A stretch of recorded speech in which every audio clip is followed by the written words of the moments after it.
Guys, welcome back to another episode of The Pulse. We've got another great guest doing big things, using her voice for good and so much more, which is what we love to do here on The Pulse.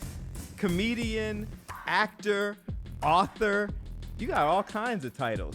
TIg Notaro, thanks for coming on. Thanks for having me. Absolutely. Which of those titles work? They all work, right? They all work. I mean, I feel like a comedian and podcaster mostly, and then I, end up in some acting gigs and TV and film. And I don't know if real actors would be like, oh yeah, she's an actor, but I do it. So real actors. I was talking to my producer, Ivana, when she scheduled the interview, and I had just gotten back from vacation. And she was like, we got TIg Notaro. And I was like, oh, cool. And then said that I had just on the plane, one way there, I watched, what did I watch? We Have a Ghost, which was your movie. And then on the way back, I watched Your Place or Mine. And had no idea that we had you booked. Those were just two movies I selected. So sounds like actor. Well, I mean, in those cases, yeah, I was I was in a movie, but I'm not going to tell Meryl Streep I'm an actor. I'm not going to look her in the eye and say, yeah, I'm an actor. You should see my stuff. Only watched two movies going back and forth to vacation, and they hilarious. were both you. So we'll go with it. I was also excited when she said, we have booked TIg Notaro for the show, until I saw an interview you did with Stephen Colbert. And you were explaining how your agent or friend or someone used to get upset with you because you say yes to everything. Yeah, you can't be too flattered having me on here. No, that was all my work. Interviews are work, I guess, but TV and film and all these different offers that would come in, I'd be like, oh yeah, that sounds fun. I'll do that. And my old manager, she called me and said, do you need money? Are you broke? It's like, no, why? And she said, well, you take everything. And I was like, well, I get cool offers, All right. So then I can be excited that you said yes. Yes, this wasn't one of those. Yeah. This is a cool offer. Let's go back a little bit. How'd you get started in comedy? Well, I was always obsessed with it. I followed stand-up. I bought albums and went to shows. And then when I moved to LA with some friends, I saw that there was an opportunity to do stand-up in coffee shops, bars, clubs, laundromats. I mean, you could get on and stage in quotes, so many different places. And it was just secretly a dream that I had always wanted to do. So I did it. I tried it and became instantly obsessed. And now I'm 26 years in. But I started at open mics and just worked my way through the clubs. I feel like you guys who do this are just a special breed. And I can't imagine if someone said to me, you should go do an open mic. I go, okay, let's go do it. That's just born into you. It just was never in my orbit, the open mic scene. But moving to Los Angeles, there was just a lot of opportunity. And but yeah, it does seem like an odd thing if you're not on that trajectory for someone to suggest it and then you go try it. But I guess that does happen. Yeah, I guess. Somebody said it to me. I'd be like, yeah, no. I'm going to pass on that. What was the big break? There's so many different big breaks. To me, my biggest break was getting on stage and doing an open mic. I couldn't believe I was actually doing that. It was such a dream in my life.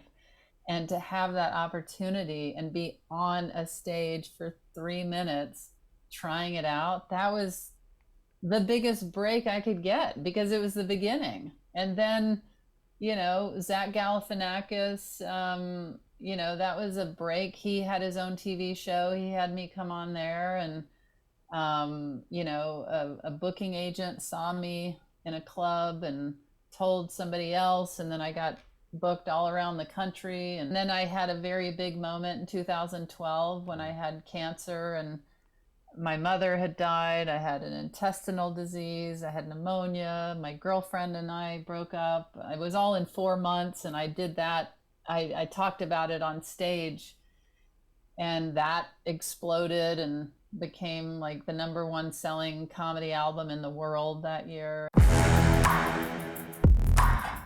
Coming up next, what it's like to share your most personal challenges live in front of thousands.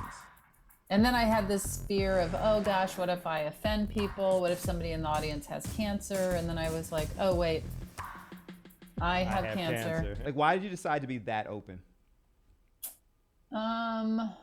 Well, I had just watched my mother die unexpectedly, and I had 3 potentially deadly illnesses simultaneously, and I didn't know what my outcome was going to be. And I knew that this was going to be the last show I was going to do before I went away and had surgery and got treatment, and just took some downtime to recover emotionally from everything I'd just been through. And so I thought I would love stand-up, like we just discussed. It's my first love, and so I was gonna miss it, and I wanted to do another show before I went away and healed.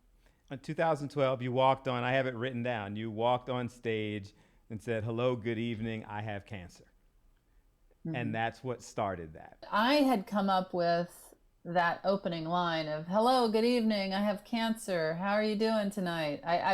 I came up with that in my shower that night before I walked on stage, and I was maniacally laughing, thinking, oh my God, that is the craziest intro.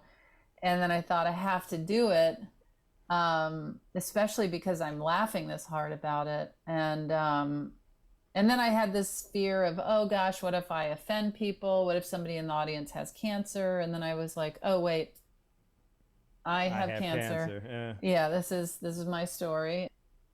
Why do you think it resonated with people so much? Like you said, it became the #1, recording that year. Well, it is a mystery, but I think there's a lot of different elements, and one is it reminds me of reality shows, how people like to watch things as they're going down, dramatic unfolding of events, and you're a fly on the wall. I think that there's something appealing about that. I also think that the material touched on so many things that people relate to, and everyone knows somebody that's been touched by cancer, love, loss of a loved one, a parent, a romantic breakup. There was so much in there that people could connect with. Mm-hmm. So did that kind of change the way you viewed comedy? I mean, you talked about that. You obviously, there's a T-shirt on your website right now when you appeared on stage after a double mastectomy, topless. You then did a series of kind of dealing with your mother's passing, and you know all this because you did it. It's been 11 years since that happened, and I feel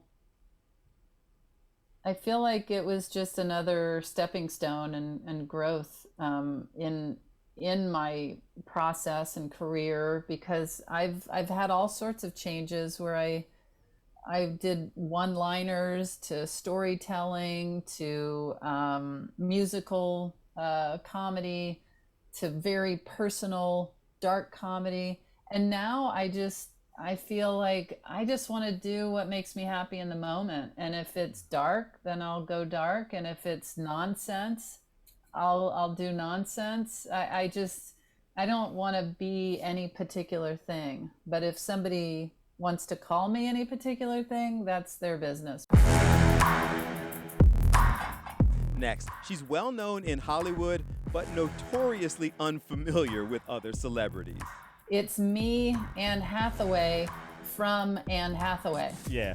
And I was like, that's hilarious. So what's next? You said you're not an actor. You're on tour. You're doing the podcast. I've seen you in 50 movies and Star Trek stuff. And Yeah. it's hard to say what's next to somebody who's kind of doing next right now. But what's next? Well, I'm going to be on the new season of The Morning Show. I with love that Jennifer. show, by the way. Yeah. I'm not sure when it airs yet. And I have another stand-up special that I'll be taping in Brooklyn on November 4th, I think. Mm-hmm. So I'm just going to take this time off, hang out with my family and my kids, and do some traveling, and gear up for my stand-up taping. And then, you know. I was telling people before this interview that I feel like TIG Notaro would be my friend after I saw that you're not terribly into pop culture, run into celebrities and don't really recognize them. Like, Yeah. what happened with Anne Hathaway? I was in Toronto for the wrap party for the Star Trek series that I was on that just finished the final season. The creator and I were standing in the lobby of our hotel talking, about to go up to our rooms, and this woman came around the corner and she said, "Hi, Tig." And I looked at her and I said, "Oh," I said, "Hi." I said, "Wait a minute." I said, "Were you at the Star Trek wrap party?" And she said, "No, it's me, Anne Hathaway." She said, "I met you at the Beck concert." And I was like, oh God, I need to just be home and not go anywhere. And I called my wife when I got to my hotel room and I said, "You are not gonna phone me." And I told her what happened, and she said, "I can't believe that Anne Hathaway tried to jog your memory by saying, 'It's me, Anne Hathaway. I met you at the Beck concert.'" And Stephanie said, "I watched you meet Anne Hathaway at the Beck concert, and I could see on your face you didn't know who she was." And she said, and my wife said, "What she should have said to you is, 'It's me, Anne Hathaway, from Anne Hathaway.'" Yeah. And I was like, that's hilarious. I had a show called Under a Rock with TIG Notaro. And Yes. I don't know if you saw that, but I had celebrities come on and I would try and figure out who they were. I feel like this is the example of celebrities. They're just like us. Like regular people sit there and run into people. I know you, but I'm going to talk longer to try to put it into context. They're just normally not like superstar actors. Right. Pull that context. We end every episode of The Pulse with the concept of use your voice for good. That's what we try to make this show about, and hearing what that means to people. So what does that mean to you? I like to make sure that any step I'm taking in my career, and ways that I'm spending my time, is with some sort of positive twist to it. Just something positive. What can I find there? Because I think that it's very easy, even though we were talking and kind of, I think joking before, which I was, about taking every job. I really don't take every job, but if I do find something positive or this can be impactful in some way, then I want to be a part of that. So that's what's going on with my decision making. It's inspiring to see somebody who's been so open about so many different things and yet still smiling, still making other people laugh and smile, still enjoying it every day. So thank you. I appreciate that. Thanks for having me on. Guys, thanks so much for watching a fun and inspiring interview with TIG Notaro. I really enjoyed that. Hope you did as well. We're going to do something a little different today. Use your voice for good is something we always focus on. There is a tremendous event going on that we wanted to share with you. That's coming up next.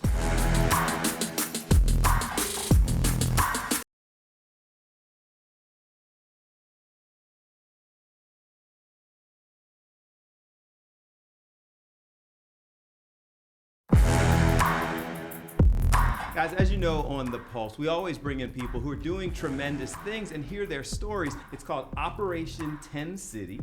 And we've got two guests, Pastor Ray Bernard, who is the lead pastor of Impact Live Church, and we have Dr. Dolores Thomas, who is the president of Joseph Business School. What is Operation 10 City? Operation 10 City was a vision that was given to Dr. Bill Winston to go into the city to help the poor, to eradicate poverty, and to close the wealth gap. But why is it so important to do that here? I mean, Philly needs this. Well, you're absolutely right. I mean, when we think about Philadelphia being the largest poor city, I think that's a statistic we shouldn't be proud of as a resident Philadelphian. I think the primary reason why Philadelphia is because people have been praying. A part of what we're doing is going into these cities and we're giving gas cards, we're giving SEPTA cards, we're giving away food that could feed a family of 4 for a week. We're also giving away clothes, not used clothes, but brand new clothes, because people have been crying and saying, Lord, do you even exist post the pandemic? So I really believe we're here because people have been praying. This is essentially a retreat of sharing information and resources. Yes. And again, both of you, so what actually goes on over those 2 days, June 9th and 10th in Philadelphia? So on the 9th, there are a couple of things. As I mentioned, there will be a food giveaway, there will be clothes giveaway, and then there's an expungement program. What we believe is that once there's time served, time is served. But the reality is that doesn't happen. People with a record, they can't find jobs, and so they can't care for their families, they can't become productive members of society. And so the expungement program allows us to team them up with attorneys for them to be able to identify whether or not their record could be expunged and they could become active members of society. On Friday, we also have our youth program. They can actually come and learn how to create an entrepreneurial enterprise for the summer. My favorite is actually on Saturday, where we do all the business programs, and that's pretty exciting. And so for those of you who have a business idea or have an existing business, we have something called the business pitch, similar to like a Shark Tank. The first is $10,000, second $5,000, and the third is $2,500. But here's a kicker. If you are affiliated with a church and the church is present to support those who have attended and who win, we double the price for the church. And all of this is free for them to enter. Okay, so the church needs to be there. The church needs to be there to support them. And then we have a business expo, and it's a career fair, and it's also a business match program. And then we have workshops, and these workshops are really leaving people with the practical ways of how they can engage in becoming an entrepreneur, how they can manage their wealth, or how they can think about, how to do a better job as a leader for a company, etc. The church needs to be there. No, the church really needs to be there. I mean, if I were a pastor, as Dr. Thomas has said, this is low-hanging fruit. This is probably the best, most practical thing you can do for your congregants, to have them come out, to be able to receive information that's practical. Now, I grew up poor, so I understand what it means like to be able to get some assistance.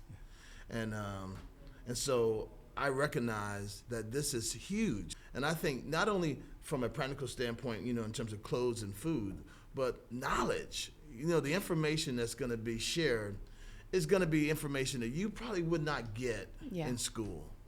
It's better than free. Because you can go to some conference for free, but you're having this and they're getting resources, they're getting knowledge. Best case scenario, when Operation 10 City leaves Philadelphia on for the next step, what do you hope comes out of it? I want this to be something that is continued. In other words, this is not just a one-off. This is something that we want to be able to build on. We want to build a constituency of a group of pastors, business leaders, but transportation is free to every person who wants to be a part. And parking's free. And parking's free. We're covering everything. There's no reason not to come. I appreciate you both for coming in. Appreciate Operation 10 City. This could change people's lives, so thank you for sharing it with The Pulse. Thank you so much for having us. Thank you, Bill.